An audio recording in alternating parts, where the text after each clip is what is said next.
In today's video, I'm going to teach you how to share your Google Slides presentation efficiently by generating a QR code.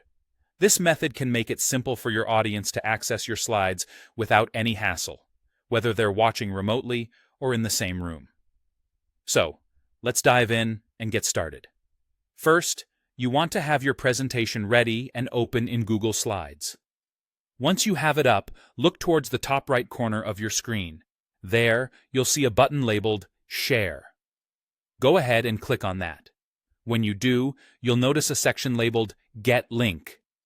Here, you can decide exactly how you want to share your presentation.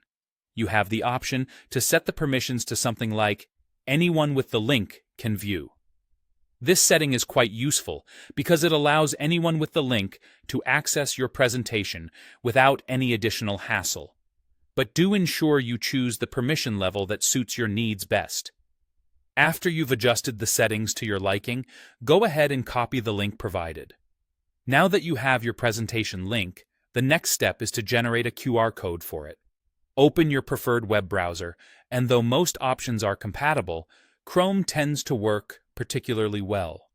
Paste the link you just copied into the address bar and load the page. Once it's up, navigate to the address bar area. Here, depending on your version of the browser, you can right-click directly on it, or click the three-dot menu to find the option that says Create QR Code for this page. Some browser versions even allow you to download the QR code image right away, which is super handy. If your browser supports this, take advantage of it by downloading the QR code image to your device. Alternatively, if you prefer or if your browser doesn't offer this feature, don't worry, there's a method B.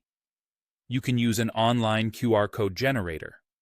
There are plenty of free options available, and they generally work just as well. Simply paste your link into the generator, and it'll create a QR code for you to download. Again, make sure to download the image so that you can use it in your presentation or share it as needed. By using this QR code method, you're offering your audience an easy way to access your presentation in just a scan. It's especially beneficial for situations where you're speaking to a large group, and you want everyone to be able to follow along with your slides in real time. Thank you for watching, and I hope these steps help you enhance how you share your presentations in the future.